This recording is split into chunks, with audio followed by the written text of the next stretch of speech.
Era nga omanye prominent person asigala nga ali prominent. Abeera prominent up to the burial. Musigala nga oli prominent. Anti mune bulira comment section eri yazijja nezigamba era omuntu ng'oyo ali prominent bwafa. Ababeera concerned babeera bangi because he is a public figure. Nti abantu bangi bamumanyi. So byonna bitambulira ku mukutu kubanga akola ki ali prominent. Naye ono atali prominent naye baki tekalina kye kaŋŋamba. Tekana kikaŋŋamba yawo. Mwe mutunuulira poliisi ne mutunuulira omulabe ne mutatunuulira a savior.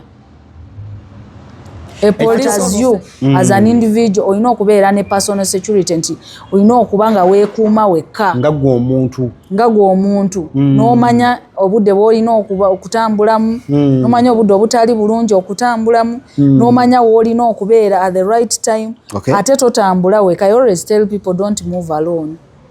Naddala ekiro tambula ng'olina ekikutambuza si kuno toyinaako wadde omupoliisi gw'osobola okukubira essimu ng'ofunye ekizibu naye nga phone book yajjula naye ng'olina contacts ezitakugasa. Omuntu wandibaddeko n'enamba poliisi tesosola. Poliisi tesosola. Buli nsonga yonna ebeerawo n'eripootingibwa n'etegerebwa poliisi ebeerawo. Lwakuba nti kyemutategera nti si buli musango gwonna nti gujja genda mu mawulire gubeere ku kamera. Si buli musango gwonna nti guli mu kamera. Naye emisango gyonna we treat them equally. Okay. But si buli musango nti bagenda kubeera mu kamera bagulabe bagoberere. No. Kyono olabanga olunaku lwaleero neeyungiddwako afande ono mwamunsabye nnyo naddala abali kuti bye mwebuuza ebibuuzo byammwe byonna agenda kuba abiddamu. Ndi wa mukisa nti yakkiriza obyanukula so nga ate era n'ebigenda mu maaso mu bulamu bwaffe obwa bulijjo social life byasinga okulaba nga akanyako naba atereeza n'okuluŋŋamya okulaba nga igwe poliisi n'omuntu wa bulijjo abadde muti mubeera muti. Omanya afande abantu abamu olaba bulabi kyambalo n'agamba hakusajja buubwo producer mbuyita butya obuki obunkenke. So kati bwe balaba owa poliisi ekyambalo bagamba obunkenke tufudde. Afande nsaba obuuzi tusaba okule package y'olunaku lwaleero. Ampita Inspector of Police wa Maria Chantal. Abangi bamanyi nga Afande Maria. Okay. Balala ku TikTok bamanyi nga Original Madam Uganda. Original Madam Uganda. Kubanga nsomesa nnyo abantu baffe ku mbeera za bulijjo. Emirimu gye nkola ndi CRO Community Liaison Officer. Akwasaganya ensonga za poliisi n'omuntu wa bulijjo.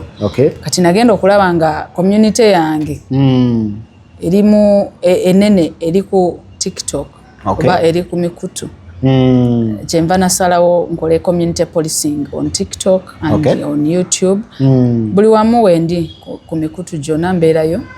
Era nsanyuse nnyo okuba nti abantu batulaba bandaba era nebakusaba nti afande waliwo obugundi gye twakolaawo era ndoza gye tujja okusoosa. Waliwo kiriipu eyo natapinga naliko ne Megatron wano. Nensalamu ka kiriipu ako ng'oyogera ku tukiyita kizibiti.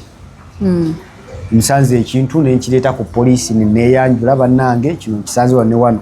Akati ka trendize nnyo naye bwe nageze mu comment section abantu bangi afande kimanyi oba endowooza tugenda jjukola tiba mulina kukola kinga poliisi okukyusa mindset y'abantu gye balina eri poliisi.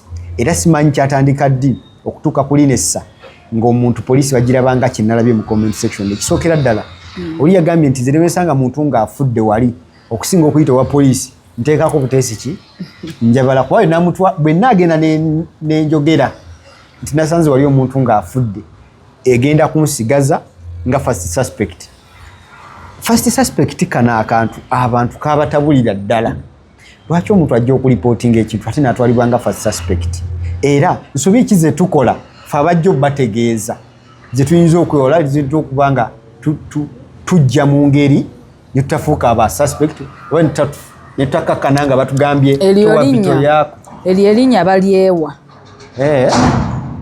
erinya balyewa ate abantu abasinga abacomplaininga ku nsonga ezo they have never interacted with police babiwulira buwulizi omunaavaayo nti ate oyinza okujja n'ogamba poliisi ekintu poliisi ye kuinterrogatinga neemanya ne bakuinterviewinga ne bakubuuzayo bye bakubuuza definitely tosobola kujja n'ogamba nti banaye waliwo kyendabye wali novawo nga tebakubuuzizza kiki ekyabaddewo bajja kubuuza but that is normal. Kati nze nnyinza okujja wano ne nkugamba ekintu n'otayagala okumanya kyabadde kitya. Of course ebibuuzo era tubibuuza. So omuntu asobola okujja kyabaddewo ddi kyabadde kitya ani yakikoze. So omuntu asobola okujja n'agamba nti ndabye kino. Tosobola mugamba tosobola kuddayo nga tomubuuziza munaye. Afande munange nkedde ku makya nga bansulidde wali mayiti. Bansulidde wali akaana kadde mu kaveera. Kati okyogedde bw'otyo omupoliisi akugambe nti okay genda weebale. Nze kyemanyi nti w'ojjira ku poliisi okubagamba kino kyendabye you are ready to give the information ku bitonotono by'omanyiiko. Nze okuba nga tobimanyiiko kinene. Ku bitonotono bino by'olabye are you willing to give it out? Bw'oba toli willing to give it out it means oli mu muzanyo. Bojja ko poliisi okutegeeza poliisi ofunye obuvunaanyizibwa ng'omuntu nina kyendabye wano wange nina kyendabye wano so ng'omuntu w'obuvunaanyizibwa bawe information yonna gy'owulira nti esobola okuyamba poliisi okukwata yakikoze. So kati omuntu omu ajja na spreading olugamba ate bw'ogendayo ate bakukwata ate bakola biki that is wrong and it is not true. Teri abakikola nga bakikola mu bukyamu nga namwe ku saidi ya poliisi nga bakisussaamu okususa okukola ki okugeza nga bwe nkugambye wali nti ndeese oba ndeese ozze olina ky'olabye oleese information ekintu naddala ekisinga okubira ndowooza kino omuntu maybe baamukubye n'ava mu bulamu bw'ensi eno n'afa n'omusanga maiti n'ogisanga ku kkubo oyagala okutegeeza poliisi bannange mbadde nva waka ngenda ku mulimu naye nesinkana omuntu ono nga yattiddwa wano.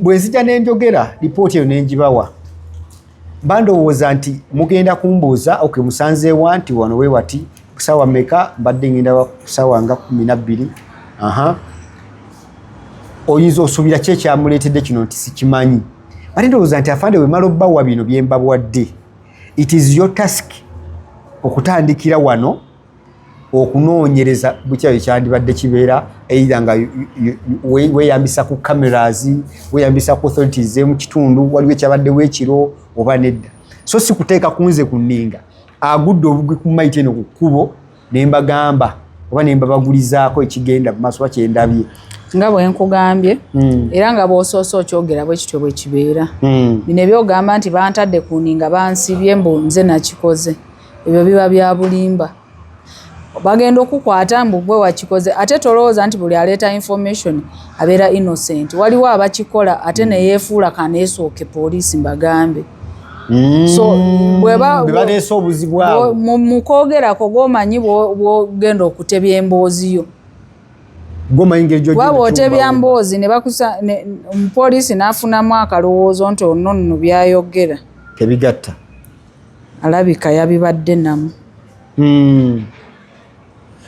akusomerawo n'amanya omusajja ono nno bintu byali mu kwogera tebigatta bulungi so si buli ajja okuloopa ku poliisi kyalabye nti abeera innocent so bw'oba owulira nga byogenda okwogera tebikwatagana oba toli shuwa kubanga n'abatulimba nabo gye bali kituufu najja n'akuwa information nga ina script ye ate ogwo nagwo musango okujja okuwa poliisi wrong information musango so singa kakutanda n'ojja ne basanga nga bintu by'oyogera si bituufu wakiyingidde dda oba mukwate wajjo so kati abantu mbakuutira okwogera ebituufu poliisi bw'ogigamba kituufu n'otalimba jjukira omuntu gw'oyogera naye is a trained and intelligent person babeera psychologists abamu nti akusoma bulungi by'oyogera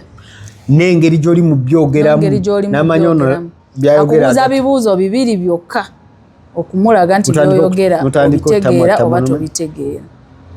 Otandika okunanaagira n'amanya kati ono. So abantu ng'abo be basinga okuleeta information. Nze nagenze kugamba poliisi ate ne basiba munze. Natuteyo ekizibiti nange ne bansigaza bakwata munze. So tekijjaawo kiri nti omuntu eyakoze omusango era ye yeesooka najja ku poliisi.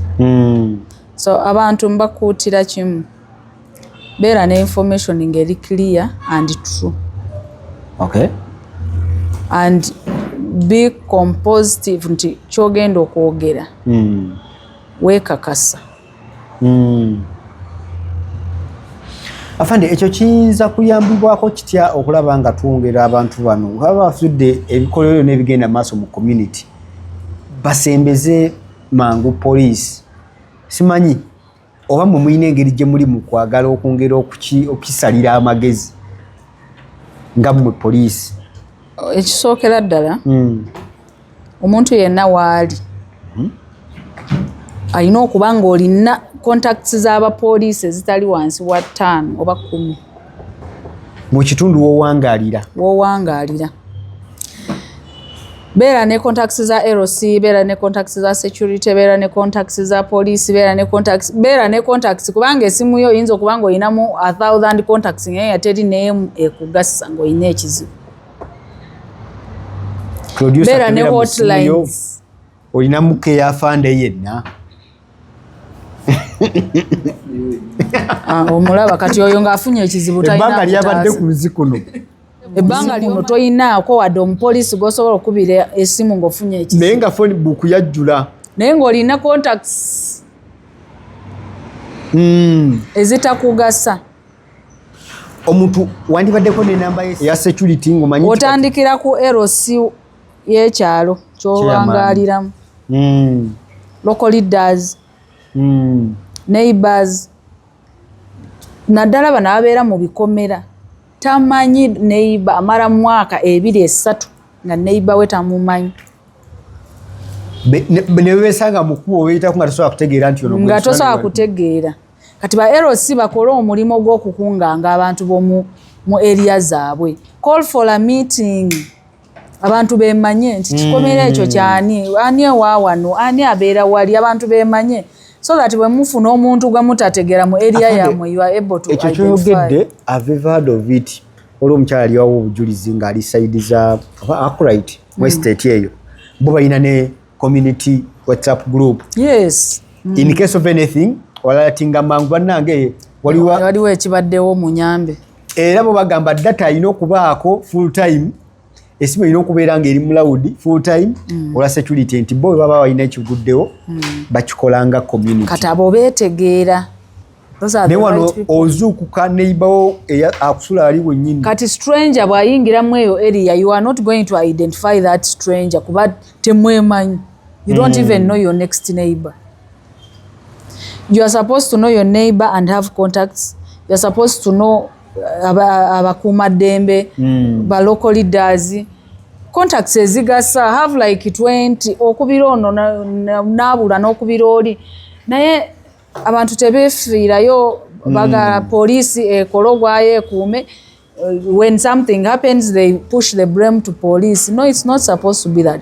Na police naye ekola omulimu gwayo. Police ekola erawuna as you as an individual olina okubeera ne personal security nti olina okuba nga weekuuma wekka nga gwe omuntu n'omanya obudde bw'olina okutambulamu n'omanya obudde obutali bulungi okutambulamu n'omanya w'olina okubeera at the right time.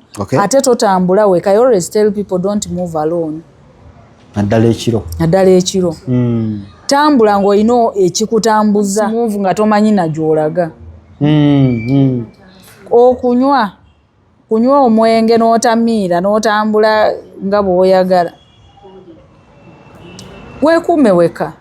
Kuba security erina tandikira police ebeere secondary security ku bulamu obwo.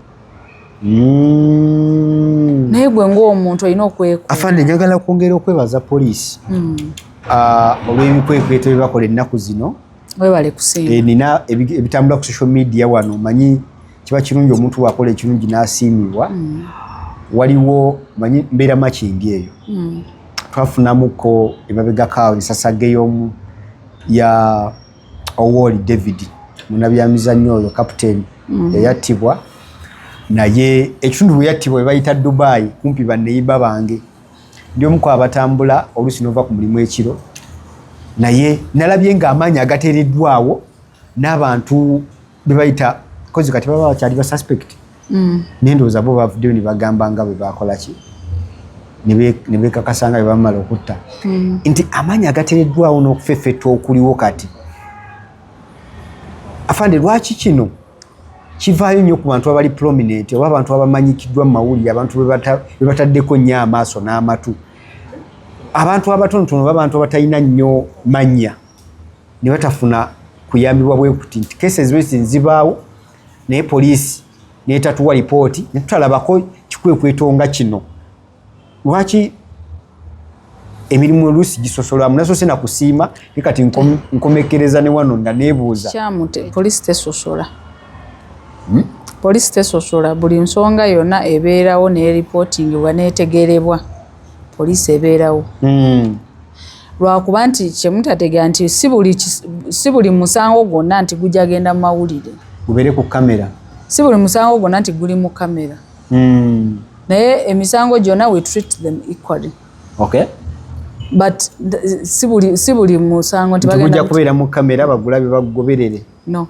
era omanye prominent person asigala nga ali prominent abeera prominent up to the barrier musigala ng'oli prominent anti muneabolera comment section eri yazijja ne zigamba era omuntu ng'oyo ali prominent bw'afa ababeera concerned babeera bangi because is a public figure nti abantu bangi bamumanyi so byonna bitambulira ku mukutu kubanga akola ki ali prominent naye ono atali prominent naye eyo nti teri abiteeka ku mawulire teri abyagadde ku mawulire but they are also treated the same nti bakwata omuntu ne bamusiba yamusse ne baba treating equally and they are punished era baba balina okuvaayo mawulire ne bajja ne balaga nti kati eno because abantu baba bakipikingamu interest so ate bano abatali nnyo mu mawulire ogenda okwekanganga era bigwera eyo bigwera eyo si buli omu tebagenda muteeka mu mawulire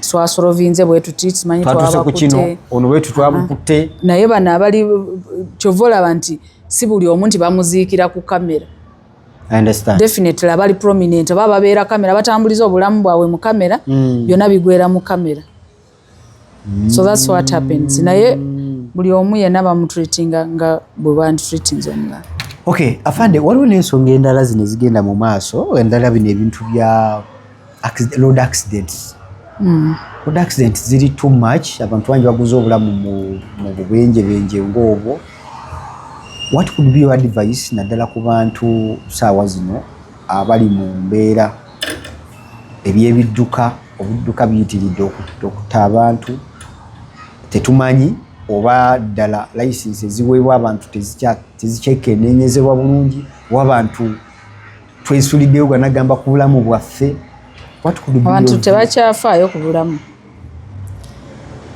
these drivers bayirawo basanga nga bamanyi okuvuga they are licensed biki naye obuteefiirayo obulagajjavu okunyoomereza poliisi ngamba ki tekalina kyekaŋŋamba tekana kikaŋŋamba yawo mwe mutunuulira poliisi ne mutunuulira omulabe ne mutatunuulira esevia epoliisi ng'omununuzi asookerwako ffe poliisi tuli mikono gya Katonda wano ku nsi nti tukutaasa awandibadde ekibombola njogedde Oluganda awandibadde ekibamba poliisi neekola bweti naye gwe sitaani neekugamba nti ako kasajja kakutaawaanya ne weeyongerayo era nomanya n'okumanya nti bwe mba nkwatako Oyima Road butera kubeera wano babuyita nabu obusajja butera kubeera wano ne wano naye nga sebo be muyita obusajja bataata bahazibandi baana bammwe baganda bammwe era olyavaayo ne bamukulisaayo taata akomyewo tubiyita bu naye gwe wagambye kasajja so n'okukyogera mu taxi mwoyogerera nga mutabani we mwali mwere n'empisa. Respect us by the way. Si mwe abatwambaza ekyambalo kino oyagala nyombe muko sente zaabwe sunguwale muko sente zaabwe wa musolo sente zaabwe sente zaabwe naye respect us. We are trained and what we do tubeera tubite akukoyita akakazi ke kakukuuma obulamu bwo muli awo omuntu voolavola ndi munyiivu mwe abatuvuma ndi munyiivu kubanga omuntu abeera alina kutaasa bulamu bwo n'osiba seatbelt ng'otuuse ku mupoliisi n'oyambala helmet ng'olengedde omupoliisi olinga ayambalira ye olinga ayambalira ye omupoliisi n'akugamba don't drink drive n'omunyiigira naye nga tebo accident bwebaawo eyapeninga ku ggwe so oli ofiisi eyakugambye tonywanga n'ovuga so police emirimu